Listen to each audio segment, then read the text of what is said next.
大家好，我是念双。9月11号，于朦胧坠楼，而那些被摆在明面上的小鬼，在事件一发酵就被抛了出来。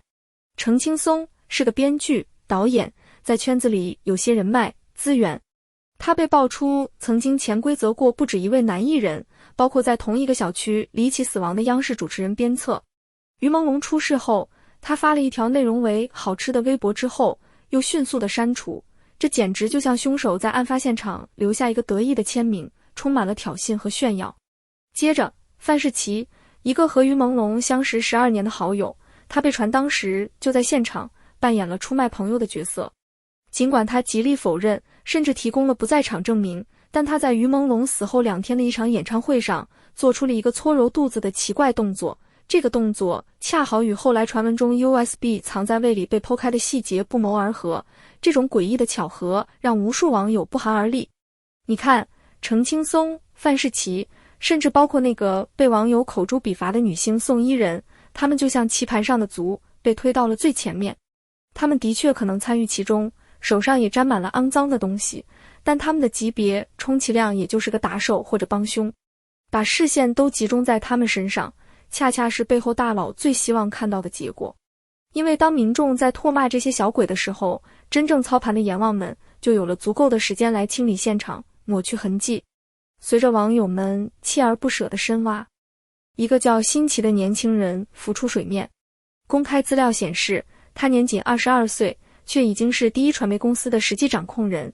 据说整个2万亿规模的娱乐产业都在他的掌控之下。这是个什么概念呢？18岁，当同龄人还在为了高考焦头烂额的时候，他已经做到了央企大公司的法人、总经理，享受正处级待遇，相当于一个县委书记。28岁，他已经官至副厅级。这种坐着火箭般的晋升速度，如果说他背后没有滔天的背景，那简直是在侮辱所有人的智商。于是便有人说，他是北京市委书记蔡奇的私生子。他的母亲叫田海燕，姨叫田海蓉，这姐妹俩在娱乐界呼风唤雨。而田海蓉正是当年薄熙来的钱袋子、大连实德的创办人徐明的妻子。徐明在薄熙来倒台后入狱，却在刑满释放前夕，年仅44岁时，离奇的心肌梗塞死在狱中。他留下的100亿巨额遗产，最大的受益者就是田海蓉。这条线索把辛奇的背景直接和最高层的权力斗争联系在了一起。更耸人听闻的说法是，辛奇的生父并非蔡奇，而是习近平本人，蔡奇只是一个代持的白手套。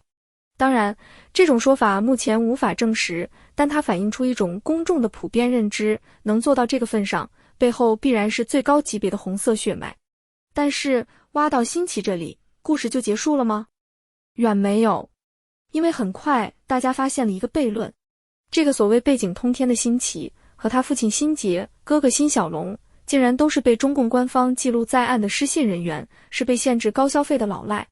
大家想想，一个真正顶级权贵家族的子弟，怎么可能会被限制高消费呢？这就像你说一个王子因为拖欠水电费而被断水断电一样可笑。所以，一个更合理的解释是，辛奇和他背后的田氏姐妹虽然有一定背景，但依然只是一个更庞大、更深不可测的利益集团推出来的止损点。他们被塑造成一个大佬的形象，而且背景足够深厚，足以让90%的调查者到此为止，认为已经挖到了真相。就在人们以为线索要断的时候，一个几乎被所有人忽略的名字，像幽灵一样显现出来，李明，笔名吉光光。而于朦胧就死在吉光光位于阳光上东小区18号楼601室的房子里。他是房主，也是第一现场的直接关系人，但在最初的舆论风暴中，他几乎完全隐身，这正常吗？更关键的是，在于朦胧的口袋里发现了2块劳力士的绿水鬼手表，其中1块还带着血。而这2块表就是吉光光的。绿水鬼在2020年就已经停产，是古董级别的奢侈品。谁能随手就拿出2块这样的手表，像扔2个打火机一样随意呢？这绝不是辛奇那种失信家庭能做到的。那么，这个吉光光，或者说李明，到底是谁呢？当他的家谱被揭开时，那种令人窒息的权力气息才真正扑面而来。他的父亲叫李小勇，他的母亲叫叶小燕。李小勇是谁？是中共前总理六四屠夫李鹏的第二个儿子。叶小燕又是谁？是中共元帅叶挺的孙女。也就是说，这个叫李明的身体里同时流淌着李鹏家族和叶挺家族这两个顶级红色权贵家族的血液。这才是真正的天龙人，是那种可以把法律和人命玩弄于股掌之上的存在。与他相比，那个被热议了半天的新奇瞬间就显得像个小丑。这也就解释了为什么现场最重要的物证，那2块带血的手表会被有意无意地忽略掉。因为这个物证指向的人级别太高了，高到连北京的警察系统都不敢去碰。所以我们才看到了水军被发动起来，刻意地把所有人的视线引向新奇，引向程青松，制造出一个又一个的舆论热点，而真正的核心人物李明却在重重烟幕的保护下悄然隐退。而且娱乐圈早已不是什么追逐梦想的舞台，这是顶级红色权贵们的狩猎场和洗钱工具。他们在这里物色年轻貌美的艺人，如同古代帝王挑选嫔妃，稍有不从就可能招来杀身之祸。而鞭策、乔任梁、于朦胧这一连串非正常死亡的名单背后，我们都能看到同一个身影，一个叫杜强的经纪人，或者称他为打手更合适一些。他手下的艺人一个接一个的以抑郁或意外的方式死去，而他却总能安然无恙。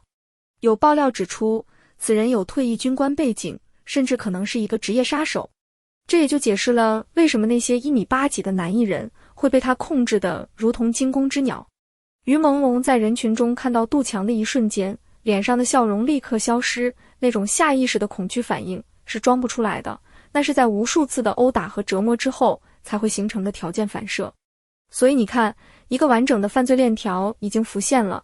顶层的红色贵族如李明之流，他们是规则的制定者；中间层是像辛奇、田海荣这样的白手套和防火墙，他们负责具体的产业运作，比如控制传媒公司，同时也负责在出事之后吸引火力，保护真正的主子。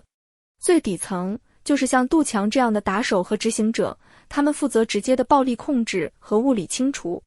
而那些光鲜亮丽的明星艺人，不过是这条产业链上最可悲的商品和消耗品。他们被榨干利用价值后，一旦发现任何不便控制的迹象，或构成任何威胁，就会被轻易地处理掉。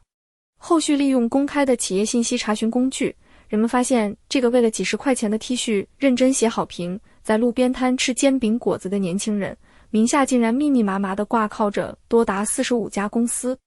这些公司大多是没有实缴资本的空壳，但在他出事前后，又以最快的速度被接连注销。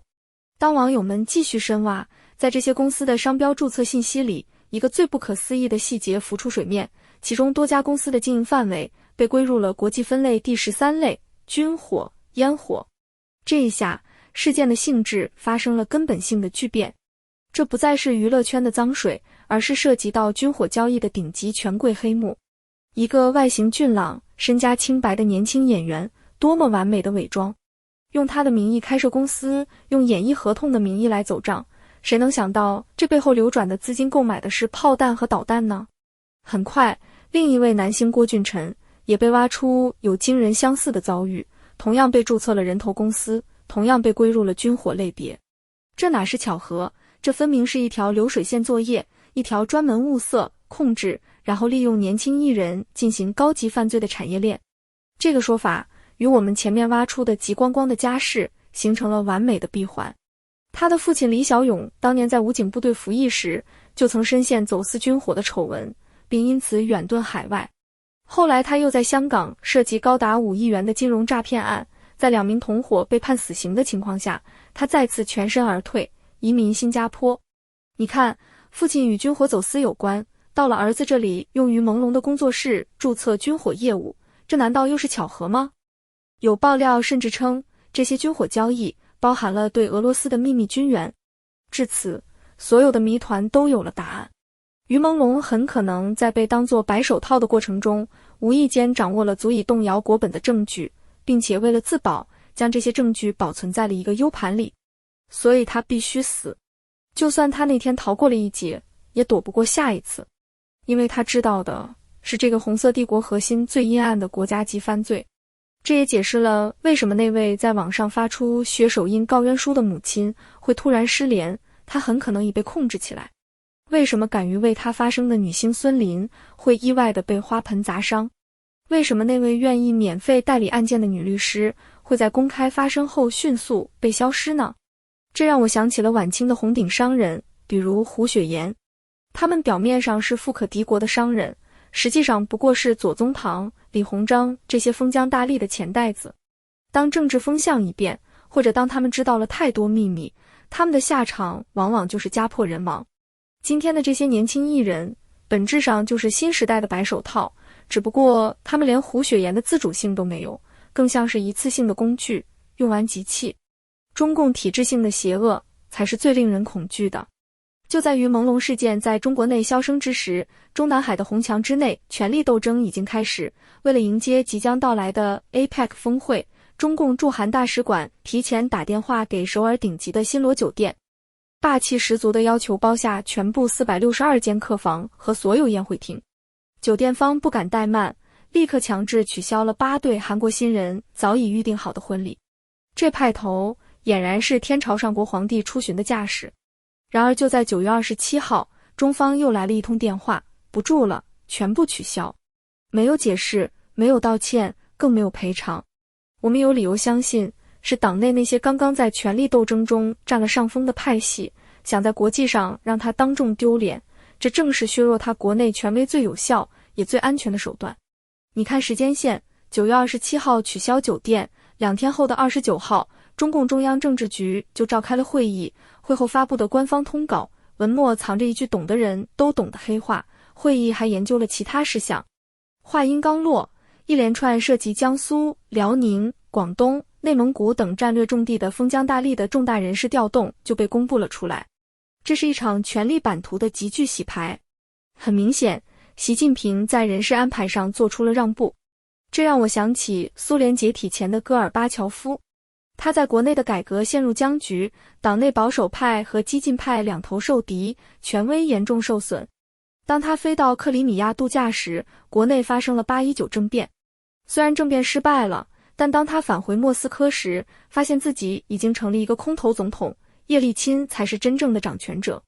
更要命的是，就在几乎同一时间，《华尔街日报》爆出，特朗普政府已经批准向乌克兰提供用于袭击俄罗斯本土能源设施的详细情报，并且正在考虑提供战斧巡航导弹。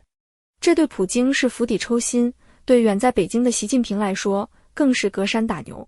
这清晰地说明，如果台海有事，美国将会以何种决心和力度介入。